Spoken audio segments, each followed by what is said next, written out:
One of the biggest differences that I think about in the mobile and digital economies and the TV economy is just the number of players. So if you think about the web and app, you have thousands of websites and apps that matter that can make an impact on connecting with your end users. It's a much more distributed ecosystem. TV, not so much. Instead of needing to connect to an ecosystem of thousands of pubs, the answer might be dozens. So those dynamics change how programmatic works. Welcome to The Pubway, an original podcast by CTV, the global leader in neurocontextual advertising. Join us as we sit down with leaders from across the media ecosystem to unpack the trends, challenges, and innovations shaping the supply side of ad tech. Let's get started. Hello, and welcome to the Pubway podcast. My name is Tina Yanakino. And I'm Mike Villalobos. And in today's episode, we're diving into all the things CTV versus digital, identity, formats, native advertising, and also the kind of ever-changing role of OEMs and broadcasters alike. And joining us for all these super fun topics, it's my pleasure to introduce Mike Brooks, Global Head of Business Development and Partnerships at LG Ad Solutions. Hello, Mr. How are you? Hello, friends. Thank you so much for having me. Thrilled to be here. I'm so happy you're here. Mike, you and I have a fun, weird connection of a mutual colleague and friend, Miss Colleen Coakley. Yeah, shout out to Call. First job in ad tech when I was at AOL, and I'm sure we'll talk all about mobile and AOL. And wow. She is absolutely the best, and thrilled to have that connection with you. I know, likewise. And that's great kind of set for our next question is your background. I think it's really helpful for our audience to have a bit more context into your perspective and what's brought you to your role here today at LG. Yeah, absolutely. So, hi, friends. I'm Mike Brooks. I'm the global head of BD and partnerships at LG Ad Solutions. I'll talk a little bit about the business later, but I'll share kind of the story that got me here. And to your point, Tina, it was heavy digital background before I got into connected TV. So my first job working with Colleen and the ad desk team at AOL, kind of advertising.com, my first gig as an analyst, understanding how the macro economy of digital display worked. So it was the predecessor to the DSP, and we really learned how the display ecosystem worked. I was only on that team about a year. Then I was kind of the first hire onto the mobile team at AOL. So I went from like learning display as an analyst to, hey, go figure out the app install ecosystem. So this was when the Ubers and the Candy Crushes of the world were just coming out, and they would come to us and say, how does tracking work? How does media work? And this was, before at the beginning of the MMP world. And I was able to help guide our DSP and owned and operated businesses as we made those assets interesting for the app install ecosystem. Then Verizon acquired us, and then we integrated assets like the preload business, et cetera. So really spent that 7-year chunk deep in the mobile world with AOL with a focus on apps. After year 7 of that, I loved it, but I wanted to try a leadership position in a smaller company. So I went to a mobile app publisher called WeatherBug that's based in the US, heavy programmatic publisher, awesome team. The team has been there for a while. They are exceptional. And, in a short number of years, we doubled the business and had a really nice time with the Ground Truth team on expanding the role of WeatherBug and ecosystem. And that was an awesome 4 years. Then I spent 1 year as the COO of the Verve Group. So in that role, I got to manage the organizations of Pub Native and Smato and really see how the mobile exchange world and the SSP world fit together. So always historically mobile, then leadership roles deeper into mobile app and then the exchange world. And now here I am in CTV, figuring it out with all you all. What's interesting is you went from, it was always the year of mobile. Always there, mobile. Or the lifetime of mobile for Mr. Brooks here. The decade, the lifetime, the career. I feel like it was always mobile. I mean, I entered in back in like 2009, and I remember it was like the game-changing year where mobile's going to take over. We got it. But now things are switching over to a little bit more CTV/TV driven, right? So like broadcasters. And that's a pretty stark difference because it's almost flipped on its head again.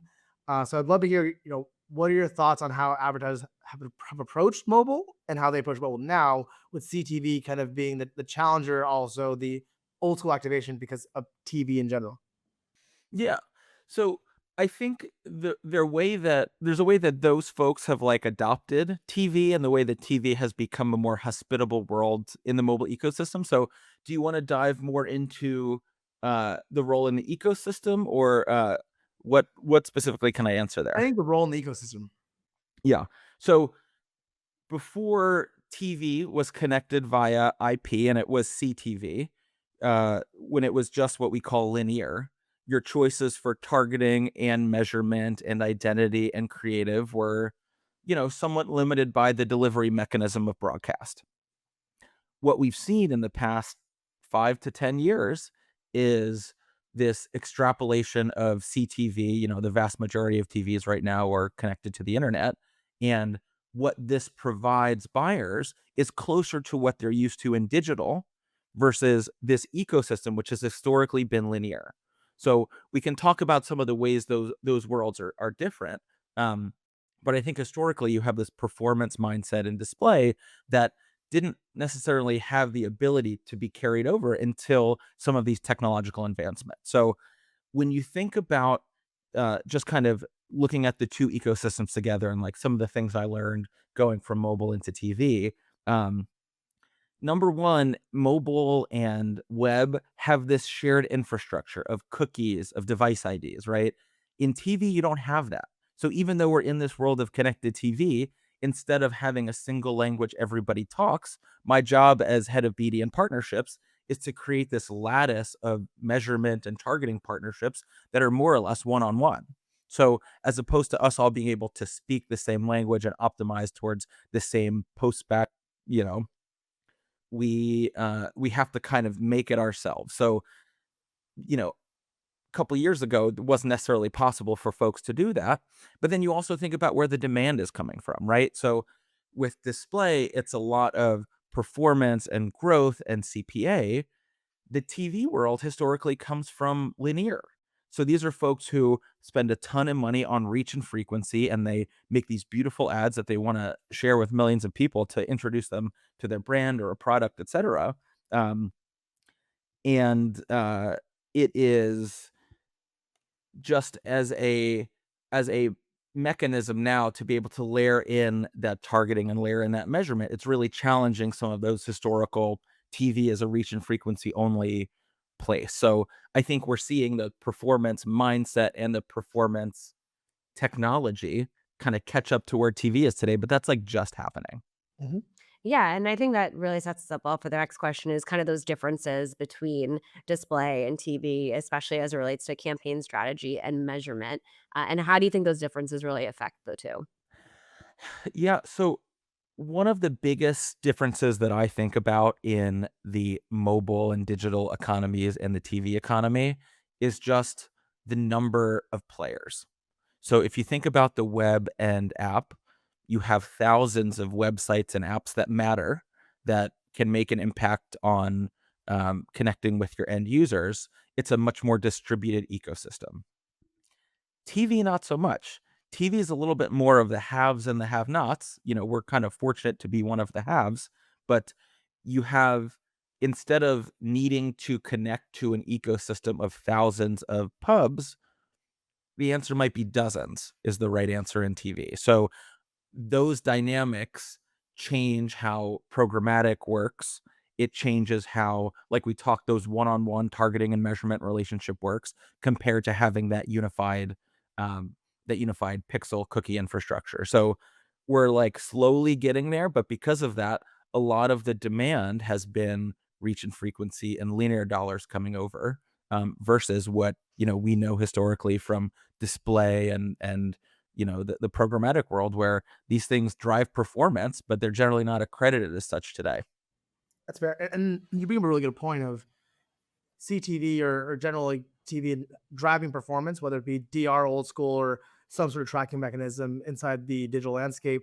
What do you think needs to change to unify, I would say, the CTV landscape with, the attribution models of display and video in the open web?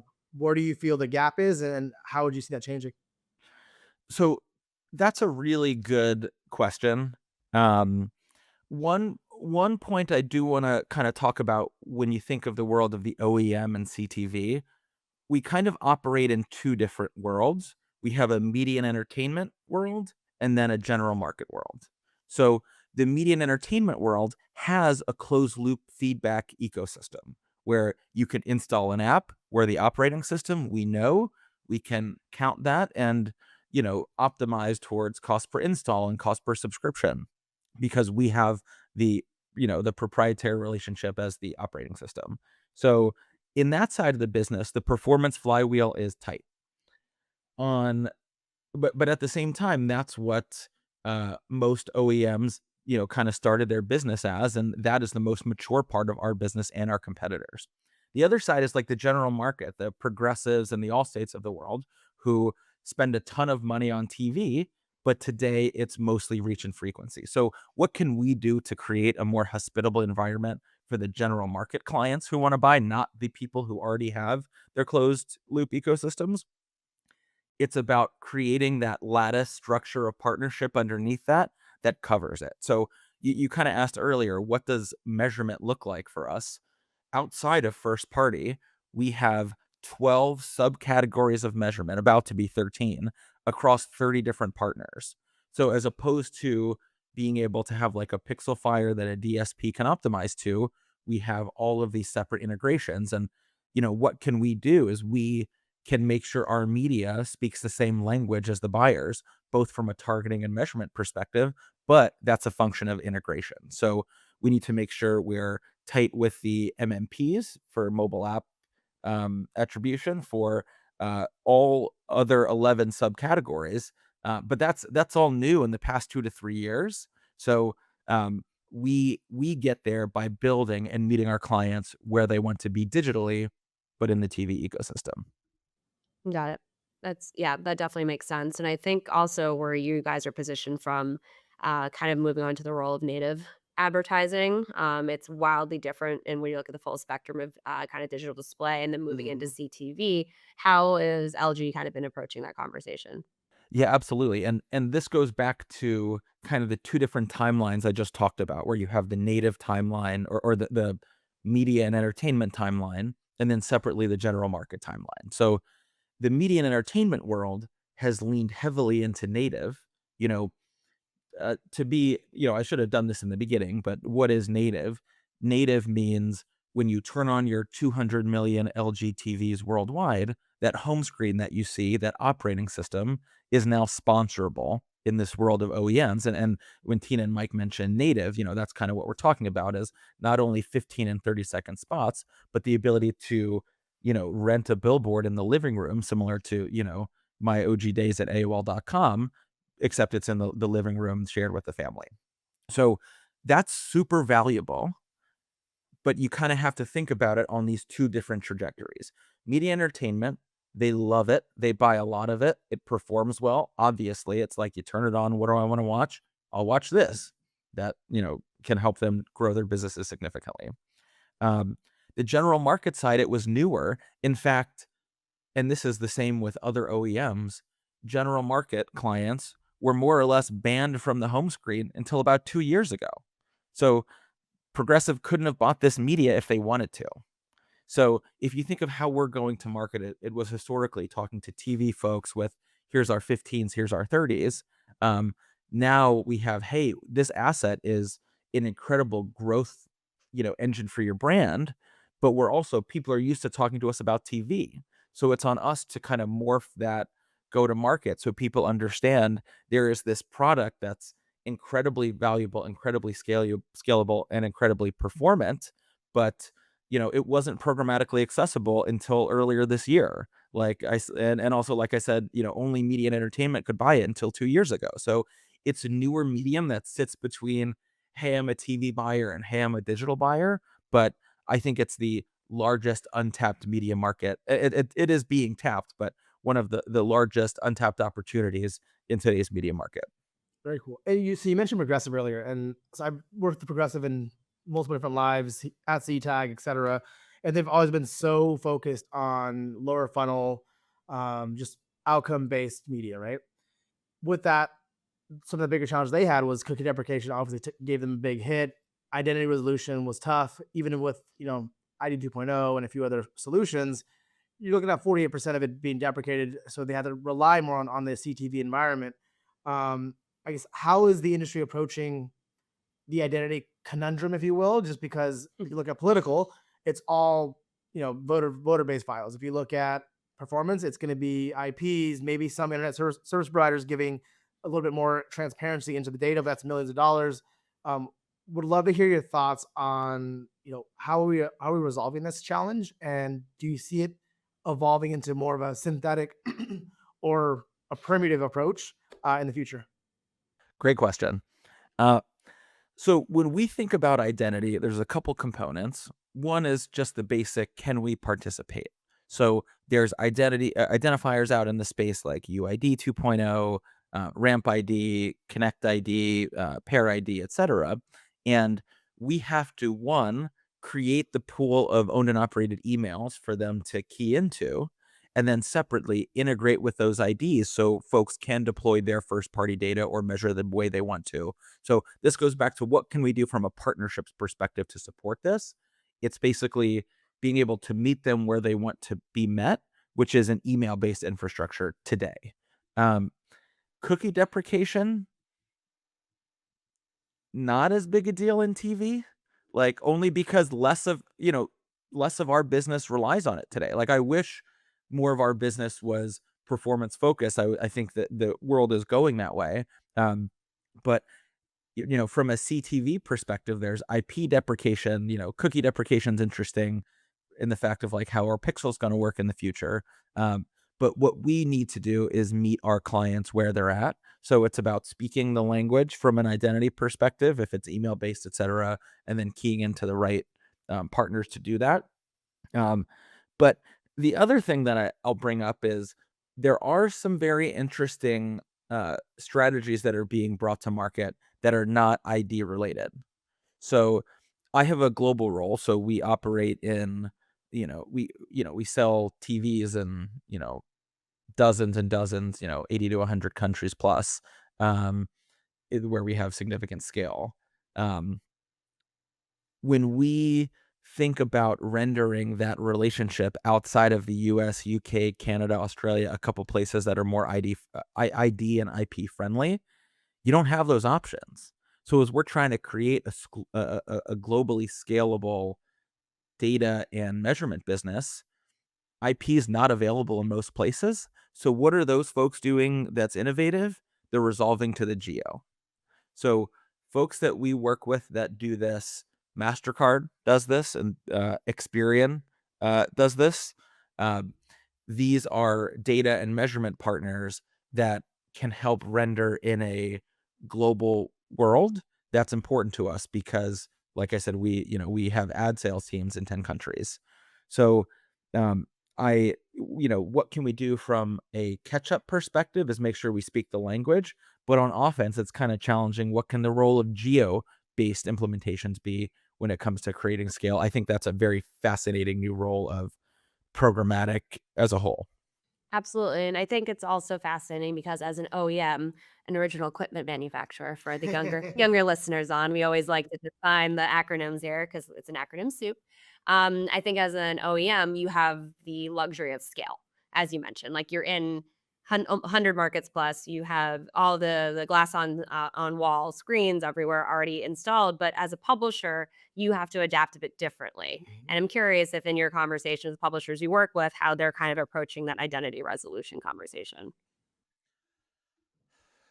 I so far most of the OEM to publisher identity discussions have been very collaborative because we both make money together. It's very tightly integrated rev shares. It's really a conversation that, Matt Knopf on programmatic or someone in the product team will lead with them and say, "Hey, this is something our buyers want to bring to us. Now we have to react as a publisher at LG Channels, but when we talk to other folks, it's about getting them on board. And it's about having shared incentives. So it's generally not adversarial. It's, hey, we would like to do this, and if you can allow this, we will help. We will make you more money. So that has been, a little bit transactional, but very positive to this point. But, we're making those same decisions as a publisher as we're recommending our ecosystem partners make. Pretty cool. So you think, or kind of going on Tina's comment earlier about having younger listeners, and one of our teams that we work with here are planners who are 1 to 3 years out of college.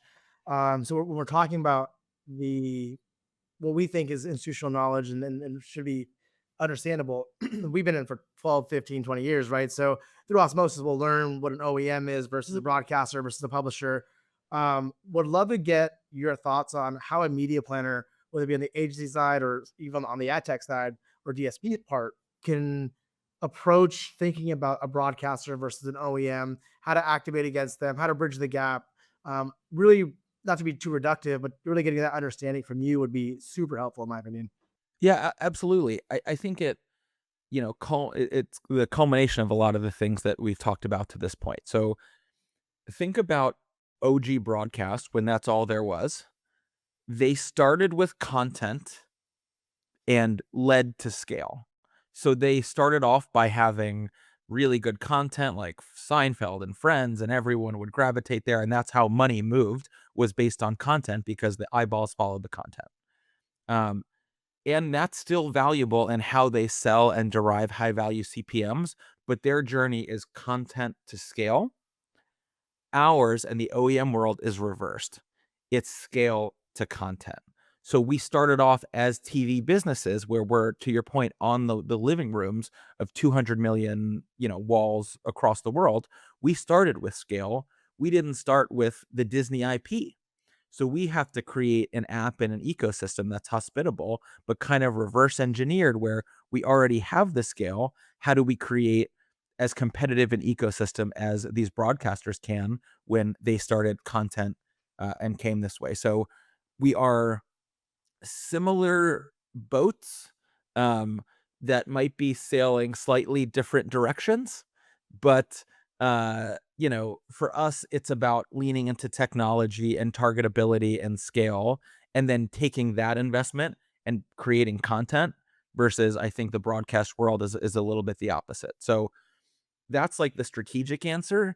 Tactically, it's about what products are being offered. So if you're looking at an OEM versus a broadcaster, broadcasters are going to have tighter content integration, more sponsorships. Um, they're going to have more direct things integrated into the content, uh, but all in the TV vertical. When you think about the OEM business model, it's really three things. We have TV, we compete with the Disneys on 15s and 30s, just like everyone else, but we also have this native business, this home screen on these 200 million TVs. So, excuse me, we are able to bring that into the fold of this like display slash TV unit, in addition to your connected TV buy with us. Finally, the third component is data. So we have ACR data in the OEM world, which stands for automated content recognition. It's an IP level feed of Tina, to your point, of what's happening on the glass.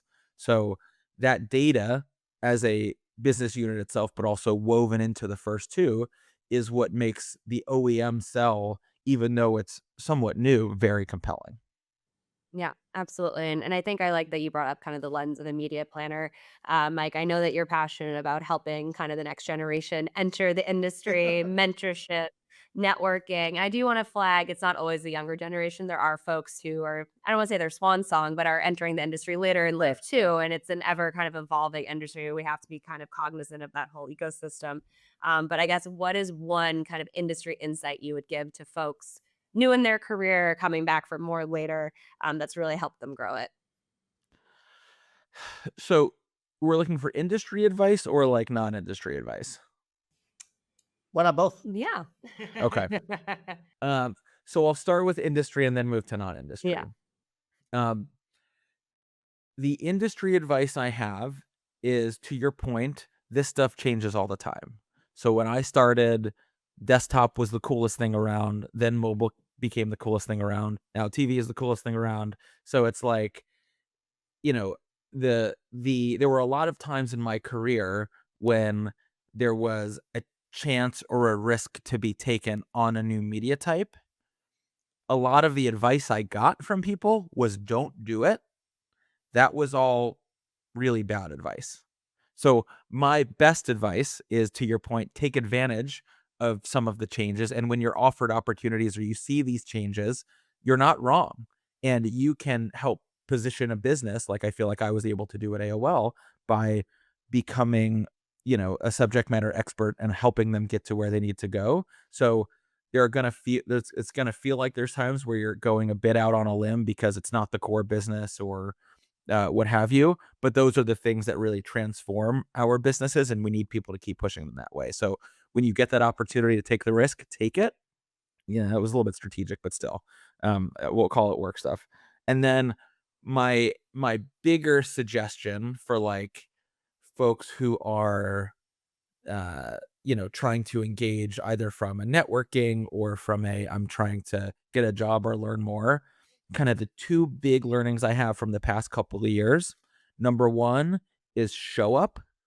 So the value of closing deals or the efficacy of closing deals in person, way higher than on a Zoom.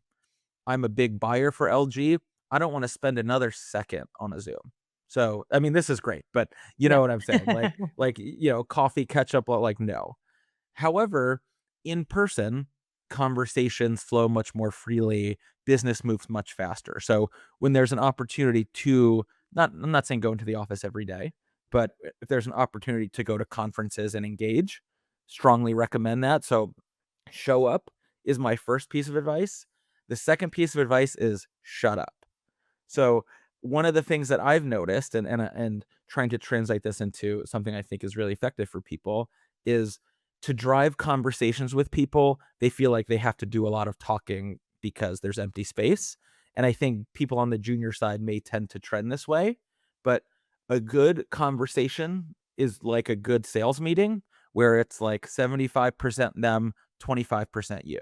So if you're out there looking to make connections, it's way more about listening than it is about talking. So try and keep especially if you're early on in your career, keep track in a conversation of how much you're actually talking, and you might be surprised. And try aiming for like a 3-to-1 ratio, and you'll find yourself being way more influential.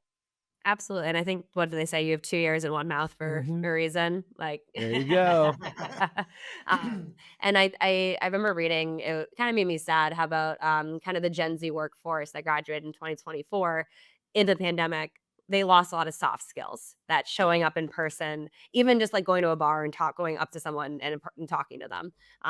So I think that I really like that show up mentality, and you learn. And I think another great thing to piggyback off of that is people love talking about themselves. If you don't know how to fill the kind of awkward silences, ask them a question about themselves. They will go on. Yep. Great advice. All right. Well, speaking of advice, I want one last bit from you, and it's gonna be, what's the best advice you've ever received and the worst advice? Because I feel like the worst ones are always good bar stories too. So the worst advice I ever got was, I can think of two specific examples, and it was me going to someone who was a mentor-ish, but not necessarily that role, and their recommendation was don't take risk X. Like we talked about earlier when it comes to try this new media type, etc. And there are people who I know to this day who I still respect, but they were wrong. And I've been able to accelerate in my career and continue learning and get my hands into a lot of really fun stuff because I did take those risks. So not that every risk is worth taking, but some of the worst advice I got was to not take a risk. And then what is the best advice I ever got? The worst might be the best. It might, yeah. Yeah, yeah. I will stick with that because like the counterpoint is like take those calculated risks. Absolutely. Or don't calculate at all, just send it. Yeah. Just send it. Let me know how that one goes. Well, Mike, like, I can't thank you enough for taking the time to chat with us today. Super insightful. I think we covered a lot. Again, everything from formats to data to the evolution of CTV, and again, the expertise that you brought was next level and unparalleled. So thank you. Oh, shucks. Thank you, friends. Great to see you. Thank you for listening, and we hope you enjoyed this episode of the Pubway podcast. This episode is brought to you by CTV, the global leader in neurocontextual advertising. Learn more and reach out to us at ctag.com.